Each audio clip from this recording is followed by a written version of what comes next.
Hey guys, how's it going? Kripparian here. Today I want to give you guys my take on Path of Exile 2. See what Mr. Kripp has to say. Haven't played it for several days, almost a week, but I have been playing like 14 plus hours a day, and I have been near the top of the ladder, so I have been playing quite efficiently. So basically, I'm at the point right now where most people start to approach in like, a week, few weeks time, depending on how much time you might have to dedicate to the game. And I want to give you guys my opinion of things. And you might not agree with some things. There's a game out there for everyone. And I think my opinion is valuable, at least because while you might have your kind of in a Sure. week's time, in 2 weeks' time, whatever, that's just kind of how these things work. When you have people like me who just play every waking hour of the day, Right. all day when the game comes out.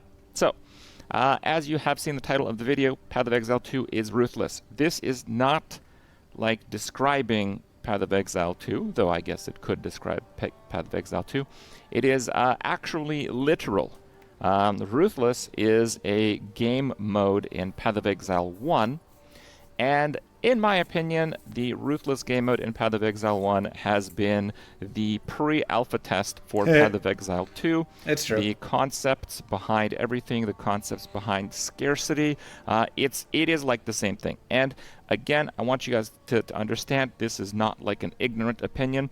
Ruthless is what I've mostly been playing in Path of Exile 1 since Path of Exile 1 added Ruthless to its game mode list. I have leveled many characters past 90, and level 90 in Ruthless is about equivalent to level 100 outside of Ruthless, so it is quite a task. And I really liked Ruthless, and for a lot of the reasons why I really like Ruthless, I quite like Path of Exile 2, but as you will see in today's video, there are certainly some issues that make it a little bit less fun. Yeah, so like you said, Ruthless is in Path of Exile 1, and basically they just like stripped out a lot. They just like really made it way more challenging by taking out a lot more of the loot, taking out a lot more of just making everything a harder experience through. And it very much mirrors Path of Exile 2. In the way of just like more difficult, less loot, less help. So it definitely feels like that is the blueprint. But it is pretty surprising to me because I know a lot of people have been hyped for Path of Exile 2. A lot of people who played Path of Exile 1, they were kind of ridiculing Ruthless about how stupid of a game mode it is.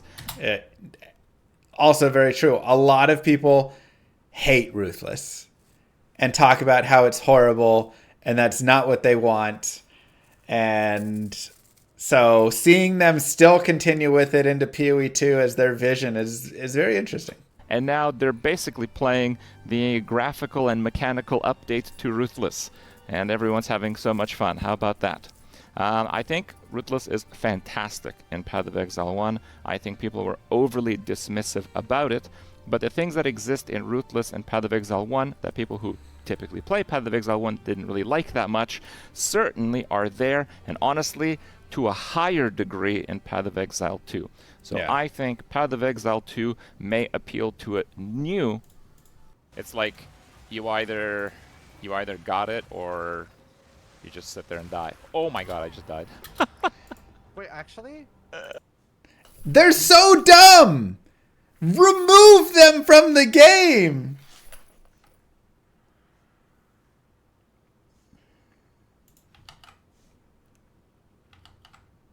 Please remove them from the game. Wait, where's mine at?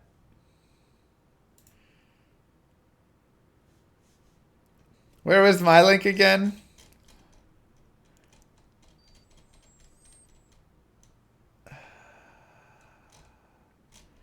That one didn't work, that one didn't work, that one didn't work.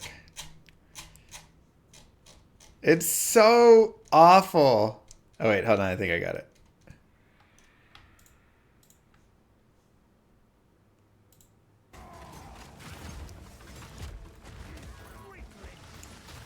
It's such a terrible way to die. Got it or you just sit there and die. Because they're so You hard either to got see it as or well. You just I sit there wanna- and die. Or you just sit there and die.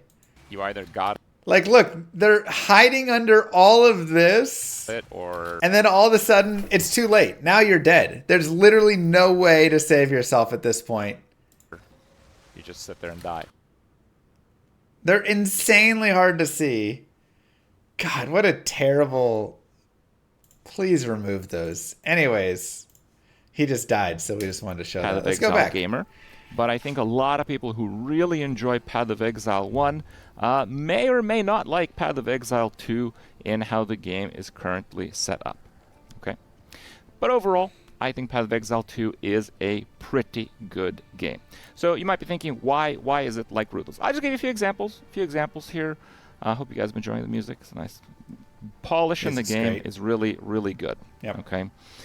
Generally, it's like, you know, if you want to actually get, you know, high tier maps, you have to literally fully invest in high tier maps. If you want meaningful rewards from some of these like league mechanics, you have to fully invest in them. If you just do them a little bit, they honestly feel like a waste of time. The game is filled with just real danger. It's super slow. It's super sluggish. This is the best movement skill that I have, and if you hit any object or a monster, you're stopped in your tracks, and it has a cooldown, and it has a lot of other limitations, so it is very much ruthless. It is also very unforgiving. The amount you have to invest to make a character work, to go through a boss, can be daunting, and honestly, it's not that fair either. Like, you see my character now, I have like 3,000 health with like honestly an absurd amount of damage reduction mechanics, more than I've seen on any other character. And I mean, you still got one shot. Like this character, high level maps, literally you're getting one-shotted all the time. The main difference from Path of Exile 2 and Ruthless is actually the dodge roll.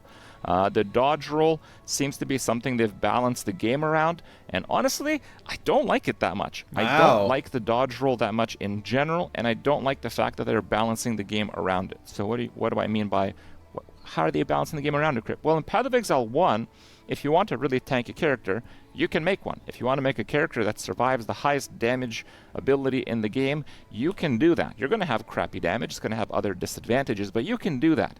In Path of Exile 2, you can't really do that. You can invest in as much health and as much survivability as possible, and you can get nearly one-tapped by a near max level map, granted, but like I did an expedition the other day, and I got killed in nearly one hit. Somebody like 50 life with like 0.2 second reaction time, a tiny white bubble on the ground. The visual clarity and understanding the danger of the events you're facing is not good in Path of Exile 2, and combined with the fact that you almost can't survive anything unless you are looking at everything all the time and utilizing your dodge roll. Like, there are many boss mechanics that if you mistime your dodge roll, you will get one-shotted. Yeah. And Yeah, I mean, I think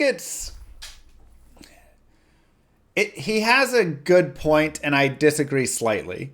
I like the point of visual clarity, 100%. I mean, literally, you just watched both of us die to something that was just garbage. You could barely see what it was, and then all of a sudden, and you're just dead. And it's like, cool.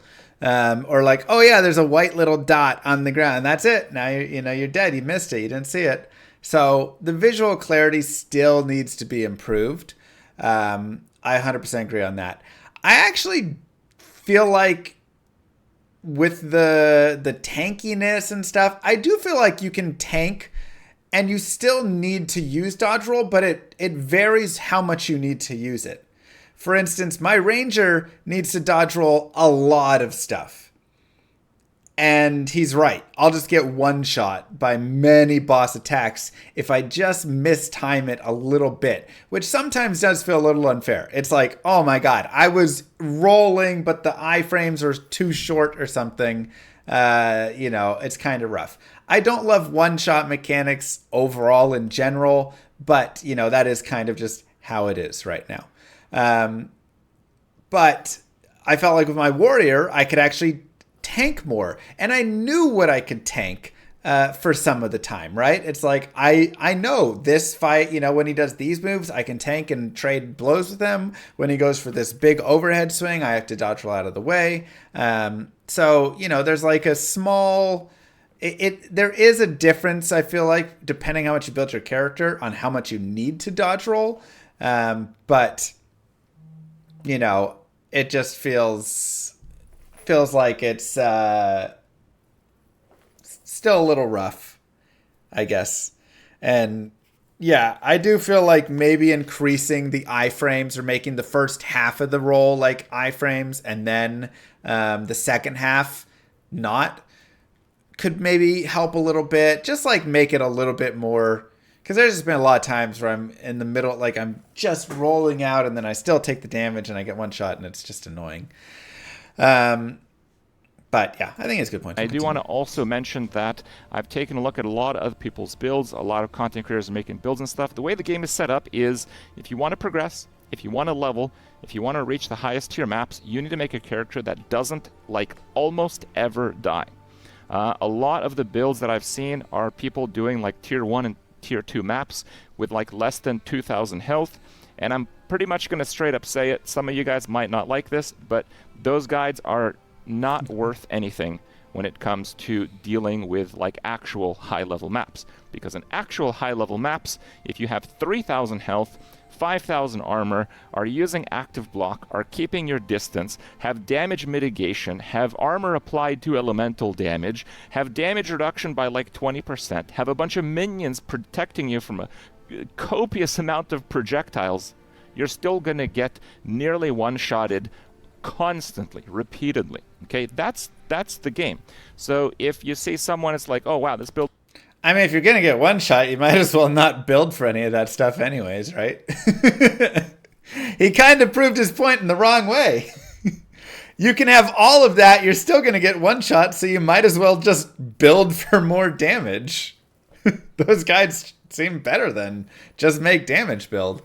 No, he does have some point with it there. I think like once you get to those maps and to a little bit further, like for my ranger, at this point, I'm really going to start investing even more into just evasion and trying to really stock up on evasion. It didn't feel like there were a lot of nodes on that side of the tree that actually I could use for a lot of tanking, which is unfortunate, but build is so good. I'm gonna tell you, you're in for disappointment. I've seen 1,700 life builds. They're just like cruising through tier 1 and 2 maps. That's all they're gonna do. Okay, that's all. That's it. You maybe add like 5 tiers, and then you start getting one-shotted in every third map. That actually makes the character unplayable at that point, because if you die in a map, the map is lost. Effectively, the progression to get to that map tier is lost. You are basically completely screwed. And you're set back because you do lose experience if you die at, I think it's level 70-something plus. You actually lose 15% experience, I believe. Dang, a is lot it 15? Of experience. Wow. So it might mean that you also never level up. Okay? So it is truly ruthless. It is beyond ruthless in that sense. That's brutal if it's 15. Right. That's a lot. So let's back up a little bit. You're checking out Path of Exile 2 for the first time, and I want to kind of go over things and offer mostly my issues with the game, because you've probably heard enough positivity. I've actually quite enjoyed my playthrough. Overall, I think it's very fun to play Path of Exile 2. I recommend it for you guys to try. Okay, so you start up the game. You're in the early game. The main thing that I dislike in the early game is gems and balance. I don't like their gem system more than I like Path of Exile 1's gem system, because you can't farm to get character power. In Path of Exile 1, if you're playing a character that maybe is just not so good in the early game, or maybe it's not so good in the mid game, what you can do is you can stay in a zone a little bit longer, kill a bunch more monsters, your gems will level up, and this will be like over-leveling. That's true. And it'll make the content that you're about to do a little bit less challenging. It kind of has this forgiveness, and it allows Path of Exile 1 to have broadly very well balanced content, because, well, you're not forcing people into at this point you have to defeat that. which is a nice concept in general, but I do think the gem system is not great currently. It feels very limiting. Having a lot of abilities tied to weapons is really annoying. And then, like he says right here, the experience, I didn't really think about that because the other part of the gem system in PoE1 is annoying. But I do kind of agree. I kind of miss gem experience where, yeah, I could just farm around a little bit more. And here it's like if you level up a couple more times, the passive tree isn't like really giving you that much more power and stuff. So it feels like the gems really were where you could kind of increase your power by over farming, and now you don't really get that ability. but if it's too rigid, which in my opinion in Path of Exile 2 it is, because largely of their gem system, it doesn't feel very good. In Path of Exile 2, if you're facing a boss and the boss is too hard, your options are basically to farm a zone for hours and hours and hours, and you'll get like 2%, maybe 10% character power if you get it. That's exactly it. Like you don't. That happened the first time I got to the end of Act 1, and I was struggling, and I was like, I guess I just have to like farm this zone, and it was like really small increments of power gain. An item upgrade, because getting like another couple levels, it's not giving you that much power. The passive tree, there's not that much power there. Your gems, you literally can't level them. Yep. The way that gems work is the level of a gem drops from a level of a zone. So if you can't beat like a boss in the campaign, you can't increase the level of your gems. The best you can do is match the level of the gems of that zone, which usually again doesn't give you that much character power if your main gem is already of that level. So it gets a little bit tricky because they're kind of setting themselves up for a real challenge in finding some sort of balance to this, because not every class is going to be pretty balanced in every single stage of the game, especially the early game. In my opinion, Path of Exile 1's gem system is amazing. I think it's the best skill system in an ARPG. I think it's a 10 out of 10 in terms of mechanics. It can look a little bit daunting, but in Path of Exile 2, it is a little bit more polished of a system. It looks a little bit less daunting, but it's actually not, because the core mechanics and the scaling and the optimal setups are still going to be like Giga Theory crafted. It's not really any simpler in that sense. It might be a little bit simpler for the player that doesn't want to look literally anything up and just wants to dive into the game. I don't know how many players like that there are these days. Maybe. I mean, I think what he's really missing there is how many players are coming to the game, right? They had like 1 million players on launch or whatever, and you know, like the game is popping, and there's a lot of new people to PoE 2. And if they had the PoE 1 skill system, I think that would turn a lot of people off. Because the gear linking with it just wasn't great. It was annoying to have to go and find gear to put the gems in, and then if you found a better piece of gear, but you'd have to manipulate all your sockets to try and get it, or it just didn't feel right. I think there's a great combination where you take that, rip it off of the items and put it onto the side. And I think that is good. So you take the PoE 2 system of having it there, but it's not on the items themselves. Instead, you do just kind of like find, 2 socket, 3 socket gems, whatever on the ground, and or whatever, right? Just like pieces on the ground. You can put that over there. They can even keep the jeweler's orbs how they have it right now, but move, more of the piece over there with the gem experience, and you're still leveling the gems and stuff. I think that is the way that it should end up. But I think he's missing, for me personally. Some other people probably totally agree with him, but for me personally, I hated having all the gem sockets on the items and everything that would do just playing through. I did not think that was a good system. Maybe there's quite a few, maybe there's not, I don't know. Maybe that's something that they're keeping in mind. But overall, the core idea that you can't get power from gems is really kind of weak, in my opinion. That's true.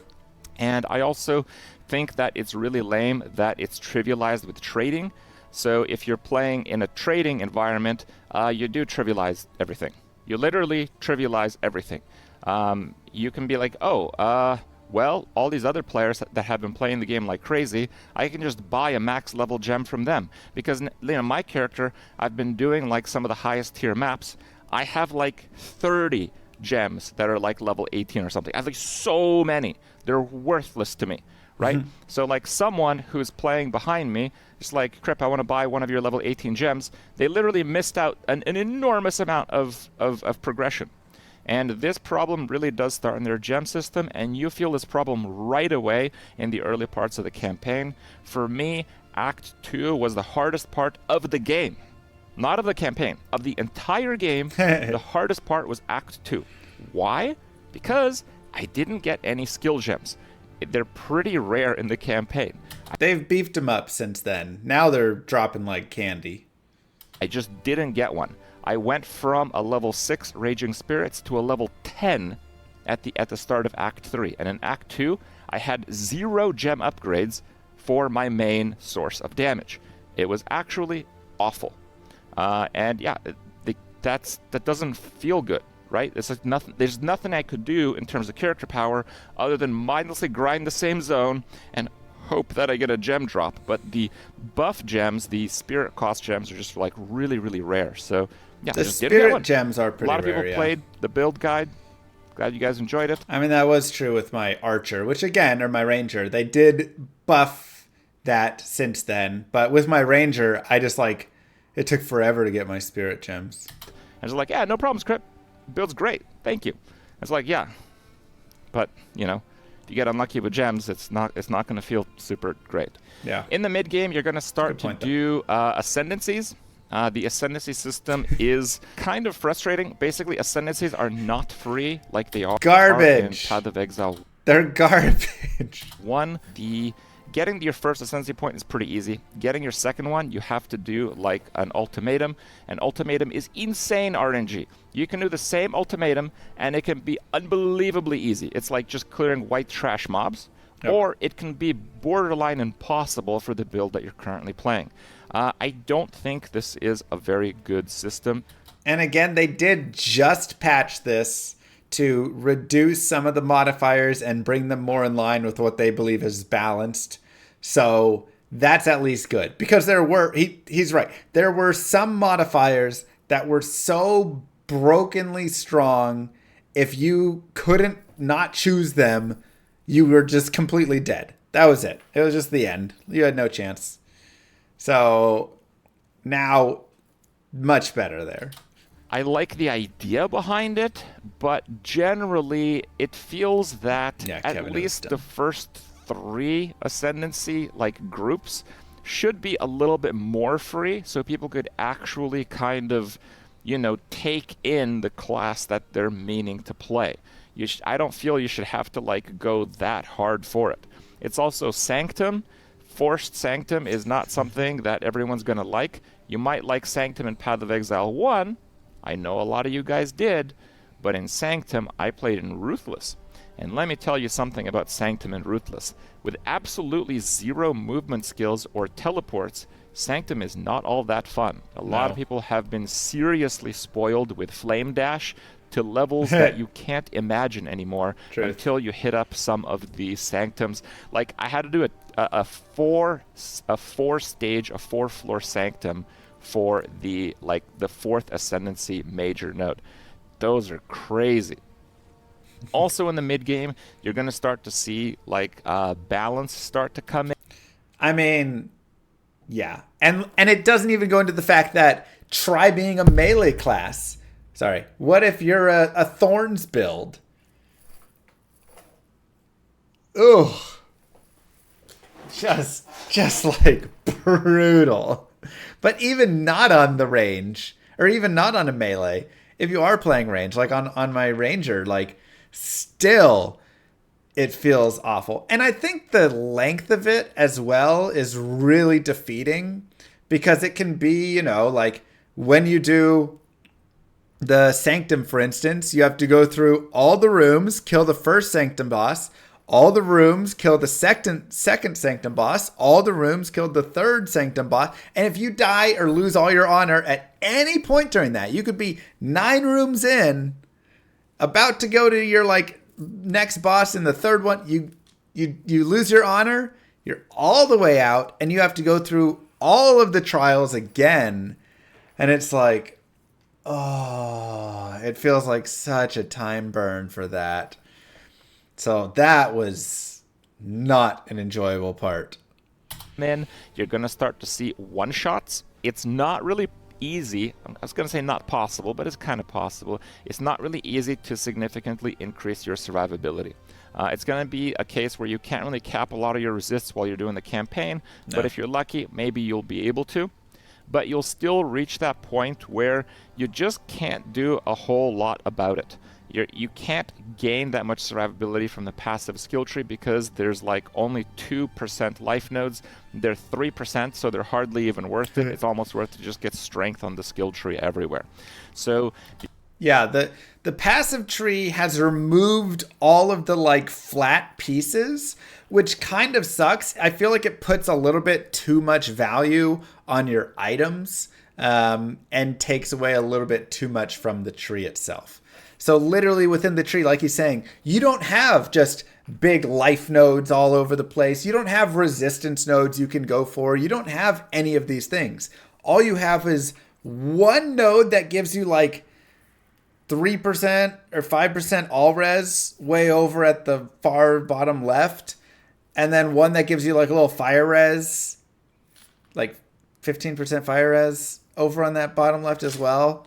And then there's two nodes that give you 3% max life. And that's all you get. So you can't really build into that way where it's like, I'm going to go into this really, vitality section and just get tons of HP and stuff. That doesn't exist anymore. And I think that was kind of a sad takeout from the tree. Because you can't actually make your character more meaningfully tanky, the bosses are literally starting to just one-shot you. Yeah, there's like a little bit, but it's not enough, right? It's just not enough to actually be meaningfully tanky through the tree. And it's going to be a case where, again, you either time your dodge roll properly or you die. And this notion starts around the mid-game in the campaign and continues for the rest of the game for most builds. In the endgame, and generally for endgame, I'm talking about like at least mid-tier maps to endgame maps, because the early game maps are actually really easy. You can just dive into the early game maps like they're absolutely nothing. There really isn't that much to them. Like if you're doing a tier 1 map, it's a snooze fest for the Necro Infernalist. But yes, as you go into like tier 6, tier 10 maps, it starts to get pretty serious. The endgame is entirely balanced around avoiding one-shots with dodge, pretty much. You're going to see some streamers who are just ridiculously good at the game, at micromanaging the distance between them and the mobs, and they're going to play builds that are barely over 2k health in the highest tier maps. And I'm going to tell you that you are not going to enjoy that experience speaking to like 99.9% of you. You basically need like 3,000 health and armor and ridiculous defenses to not get repeatedly one-shot, and you'll still get one-shot if you don't dodge at the right times, especially on like bosses and things. Which really is funny because in Path of Exile, or when they were talking about Path of Exile 2, they said we're trying to remove one-shots that exist because Path of Exile 1 had those. And it feels like Path of Exile 2 has more one-shots than Path of Exile 1 did. At least in my opinion. Maps are generally too big. Yes. This is something that has been talked about. It's, I'm not the first one to bring this to the table. It's just like a real slog to go through some of these maps. Some maps are okay. Some maps just feel really big. Yeah. The visual clarity is very poor. Yes. There's some maps where you have to go down like a wood bridge or something, and there's like trees in front of it. You literally can't see your character. And I know it's like strategy, maybe you don't go on there, but like, bro, what are you gonna do? Go all the way around the map? You're gonna do that to the trees are a little bit much when you are coming down. You just did that section? Yeah. I just did a map that had a ton of trees, and I was trying to navigate like downwards, and I couldn't see my character 3/4 the time. avoid a bridge if there's mobs on the other side.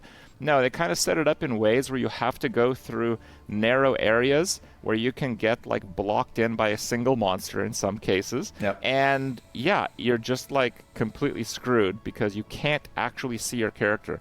If you're like, shooting the enemies from a spot where you can't see your character, they just put something under your character, bam, 4,000 damage. Sorry, you should have dodged it. So yeah, it doesn't feel very PoE 1 like. Which is also just something that I think I dislike. That's one of the biggest things I do dislike in the game. Even more so, I think, than the one-shots and such. I really dislike things placed on the ground that blow up. Because in a game like this, there's many cases where the visual clarity is just not great.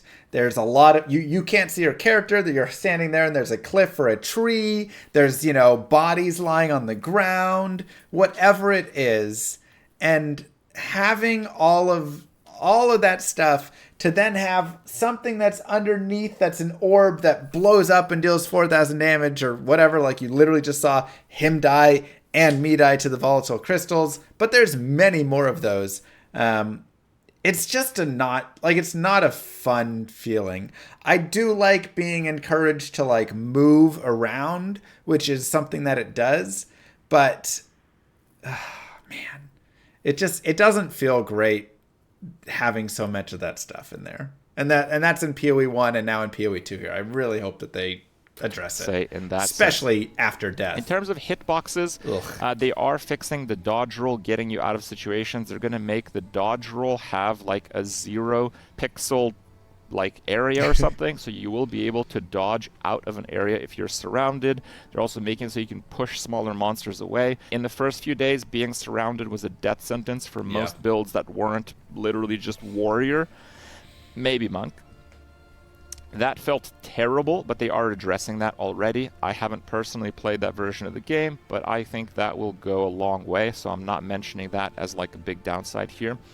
But the mobs just have hitboxes that are too big. It's just kind of dumb that there's mobs that are native to some of these maps, and they can't go over like a bridge. They can't go through an alley. They're literally too big for their own maps. The hitboxes in general are kind of wonky, and there's a lot of hitboxes of random tiny things on the ground where it'll be like a little stone, and then you try and do a whole like rolling slam, and you're just rolling against the tiny stone instead of over it. There's a lot of bad hitboxes like that for sure, and mobs that are too big with their hitboxes to go to the bridge, and yeah. Gonna see mobs getting snagged on like corners. They're like clipping. Lots of and your bad minions corners. Do the same thing. I don't have an example right now, but I've had many examples playing the game. It just feels kind of jank. It feels like with a game as polished as Path of Exile 2 is, you shouldn't be seeing this kind of crap in it.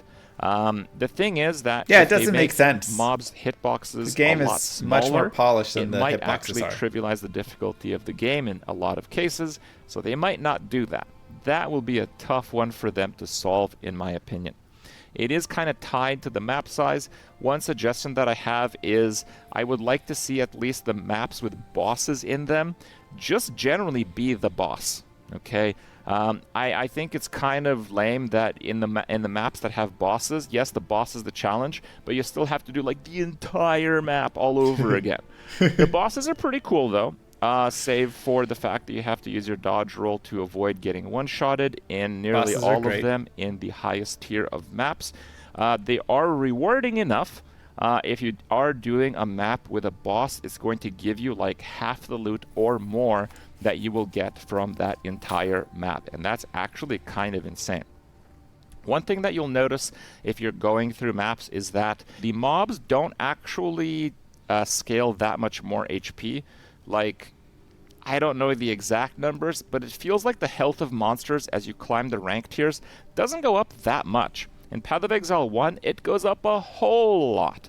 You can be cruise controlling in the early maps and really struggling in even the mid-game maps in Path of Exile 1. Yeah, that's true. In PoE 2, the mobs in the lowest level maps have similar HP to the highest level maps. I would say no more than times 10. And times 10 is not that much because the first few maps are actually kind of easy. So what's different? Well, they do way more damage. They do way more damage. Like, the entire game seems to be trying to find life nodes, but they're not on the passive tree. That's how you make a stronger character right now in Path of Exile 2. Yeah. And it kind of feels like bashing your head against the wall a lot of the time in that sense. Yeah. So what happens is you die. You're going to die a lot. I think death is actually too punishing for the game that they have set up. Just to be clear, what happens if you die? You lose the map that you're in. You lose experience. I think it's like 15%. Maybe it's 10. I'm not too sure. I didn't really look at it, but it's a lot because the experience rates are similar to Ruthless and Path of Exile 1, which are absolutely brutal. Much, much harder to level up.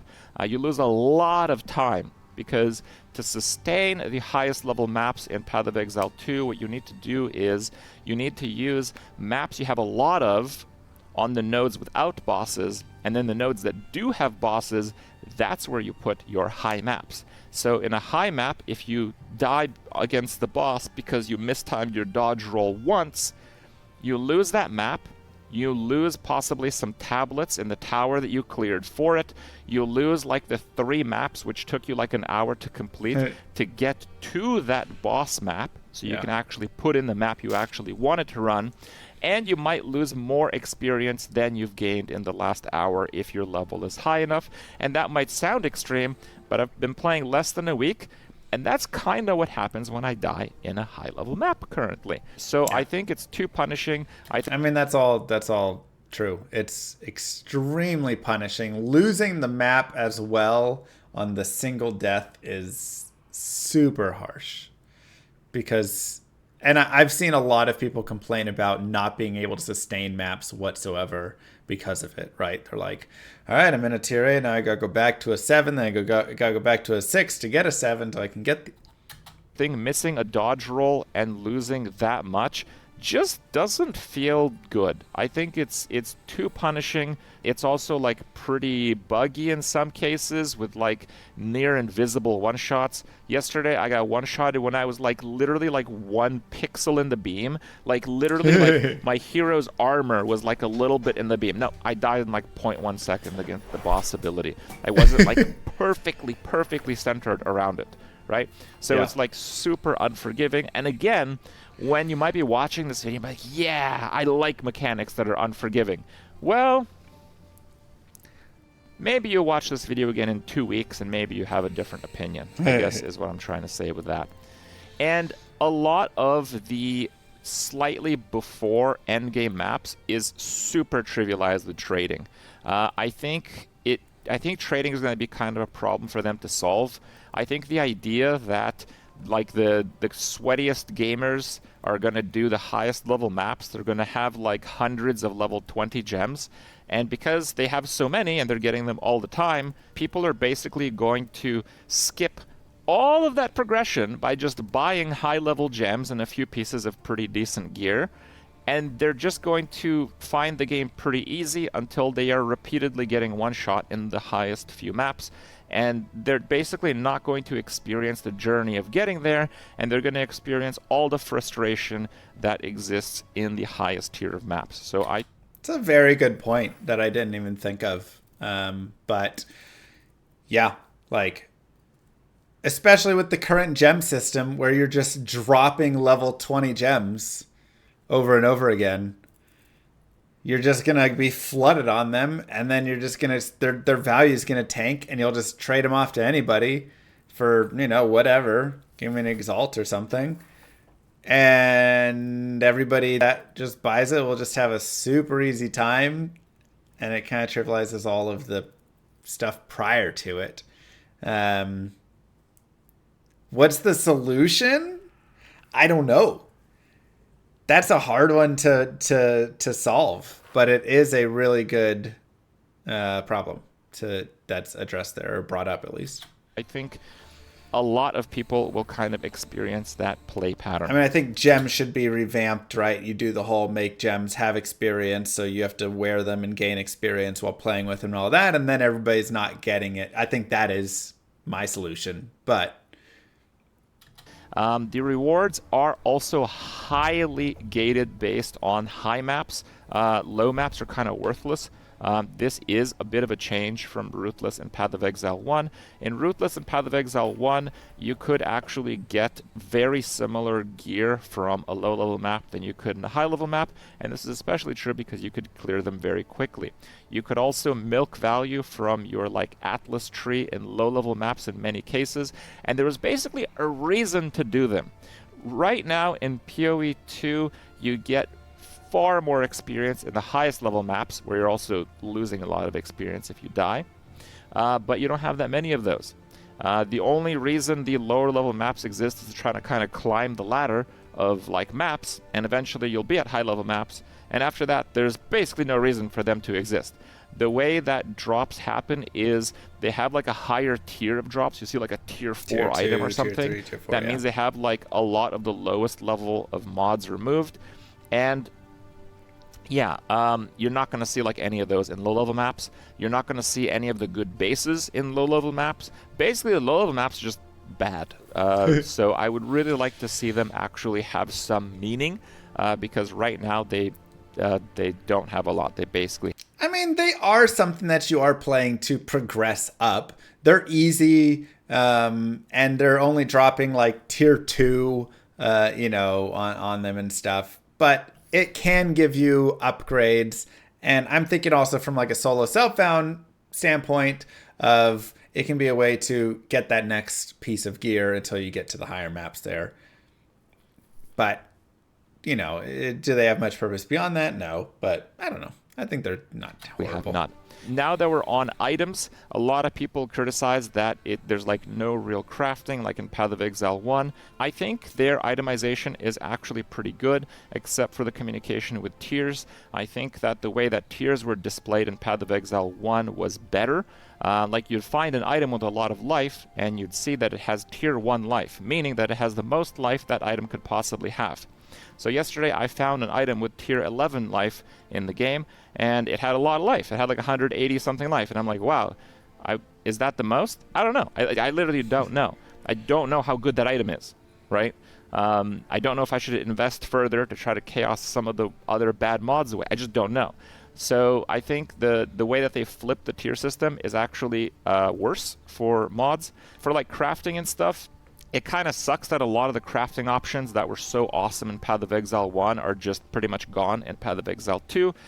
Crafting is one of the biggest downgrades, and some of it is necessary, but a lot of it is unnecessary. It's just gambling now. Like they've really taken a lot of the crafting onto your gear, and they've just made it's just gamble. Because I'm not able to ever pick, I want to put fire res onto this specific gear. I want to try and upgrade, like you can't do anything with any piece. And even when you do, you find a good base, you just like give it a transmute and aug, hope it hits 2 good things. If not, trash it, or I guess you can regal and chaos, but then chaosing is now not great because chaos is one random mod, and so if the item is all trash, a single chaos isn't really helping it, and if the item is a bunch of good mods, a chaos on it isn't. You're gonna more likely hit a good mod. So there's like so few times that I'm not chaosing, and yeah, it's just a lot. It really just feels like you're just taking a gamble with a lot of crafting right now. I'm sure he'll say similar stuff. But on one hand, that was a little bit overwhelming for new players. It was though. That's the point. It was too overwhelming in Path of Exile 1, but they've stripped away so much agency now that it's a little too just pure gamble now. It was really difficult for new players to understand if an item was good, especially because they had to basically imagine how they could craft on top of it later. In Path of Exile 2, an item is generally good, or it's not. It's like Ruthless in Path of Exile 1, and that's pretty good. One thing they've also done really well with itemizations, their currencies in Path of Exile 2, I am currently engaging with all the currencies that I'm regularly finding. That's awesome. That's That is absolutely good. fantastic. That's true. Now, some of those currencies appear like they suck, but that's kind of how it is. There is pretty significant drop scarcity, but I would say that overall, their system of drop scarcity, the crafting options that you have, and generally progressing your character through gear is really consistent. I think this system has gone through a huge number of revisions, and is actually pretty good. There are a few parts of the game with like characters that I think have gone through maybe not enough revisions. Like I think the spirit system is cool, but like there's just no sense of balance there. Like, you know, I'm playing a summoner, and I can spend for a max level an arsonist, which is one of the cheaper minions, 29 spirit for one, or and that is like 100 at low levels for one arsonist, like huge amount. Dang. Or I can spend 30 at all levels for the maximum number of raging spirits to spawn basically as I'm regularly playing the game. There's just like, this doesn't make any sense. It's like one of those situations where it doesn't seem to kind of go with like one another. It's like they threw darts at a dartboard, and that's how much spirit, you know, an ability costs. There's just not much sense when you compare the abilities. Even the minions themselves, there's just like the storm mage has a higher cost than the fire arsonist guy. Why? It's not any stronger. I don't know. The brute costs a whole lot. Is the brute useful? No. The mobs are completely ignoring your minions and beelining the player. Why would I lose 2 mages for a brute? I'm just not going to use the brute because it costs too much. So I think the spirit system needs some further revisions in terms of cost. Yeah. I think it's quite off, and in some cases very off, but we'll see. Overall, I think It's a decent point. I don't have much to add to it, but it's a solid. I feel like it's a decent I think it's point. a great game for like a campaign Especially for the playthrough summoner. and early mapping. You're going to see a lot of build variety and diversity in that sense. Once you get to late game maps is where a lot of the problems start happening, and I think they imagine that, you know, some of the top streamers of the game will just play that through anyway and kind of push that. That's possible, but I'm not sure. My predictions for Path of Exile 2 are as follows. I think the combination of a really tough campaign, especially for a lot of classes, and very limited high map tier viability will just kind of be draining for people who play this game all the time. For people that play this game, like people who play PoE 1 like year round, I think they will just find it like frustrating to play Path of Exile 2 that much. Maybe not for a while, but let's check back again in like a few weeks or a month. I think they're going to seriously struggle to balance as classes are added and items are added to the game. Currently, we actually have very few items. Those of you that have played may not know this, but we're missing a massive amount of item types. Yep. There's like no swords, there's no axes, there's no spears, there's no classes that use these. There's probably going to be a bunch of new supports that interact with these because there's blank spots in the support skill gem crafting system when you go to all gems. And they have like repeatedly nerfed stuff in the very first few days. We literally had a hot fix like deleting a mechanic almost from Titan one day into the beta starting out. So, you know, I think they are really going to struggle to kind of put all the abilities in line with how many of them they have and how many they have yet to add. And I also think a really big part of PoE 2 right now is it won't really have the high reward and chill playstyle that certainly exists in Path of Exile 1. Path of Exile 1 is a mix. It's a mix of sometimes you'll have really challenging content, sometimes you'll just focus on really crafting something, sometimes you'll just like do a whole bunch of trading and improve your character that way in a very serious way because you can just equip any item you want. It's not like gated that much on like your levels and stuff most of the time. Now, yeah, you have the intense play time in PoE 1, but you also have the chill play time. In PoE 2, there's no chill. It's all the intense. only chill you're getting in PoE 2 is if you're doing content that's offering you nothing. Like yeah, I could do a tier 2 map. Like Yeah. when I eat on stream, I'm literally playing with one hand and I'm unable to use my health potion. Do you know what I do? Tier 5 maps. Yeah. What do I get? Nothing. I complete the nodes where I go to the boss nodes where I actually need to do stuff.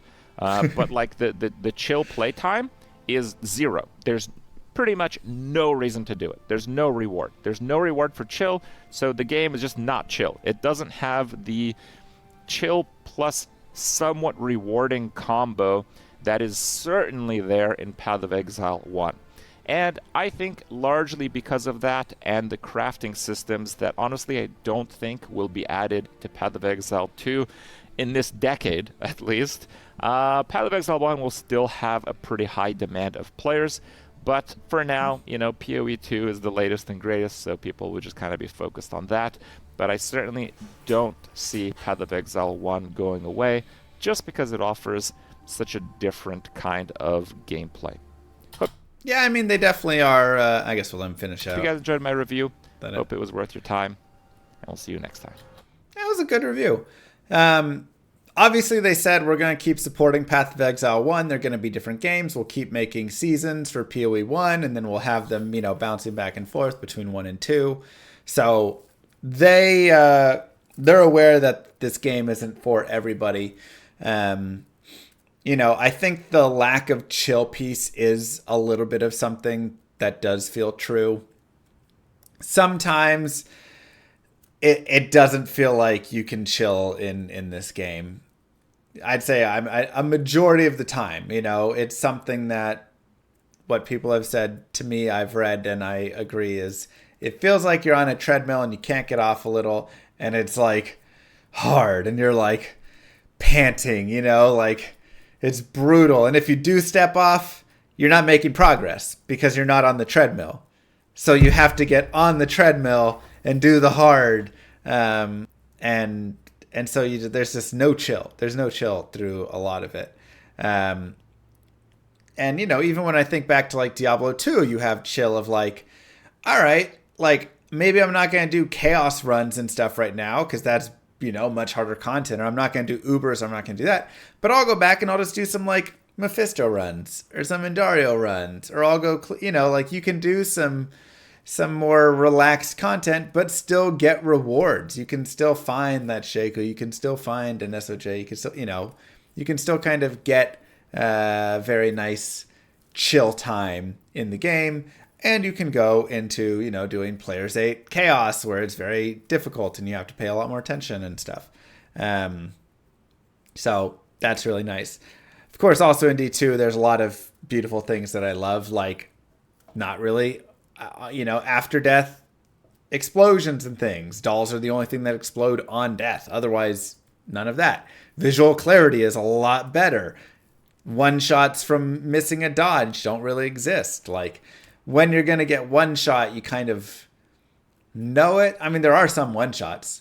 Like if you teleport blindly over a wall and there's like some extra fast, extra strong, cursed mob, that just like swings and hits you. It does happen. But a lot of times, generally, you're getting to see all those pieces. So, I think there's all that. Obviously, this isn't a D2 video. This is a PoE 2 video.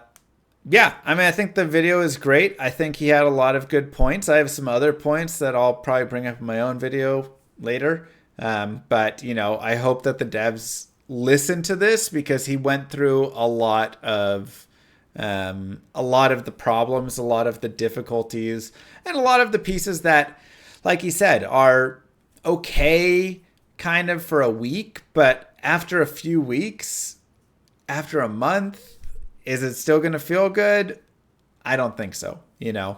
I think there's going to be some big pain points, and even something like the hitboxes. Hitboxes are massively on my list of stuff where you go, this game is so polished in so many ways, and then the hitboxes are so janky. It feels terrible. It doesn't feel like it matches at all with the level of polish that the game has, which is just like, not fun.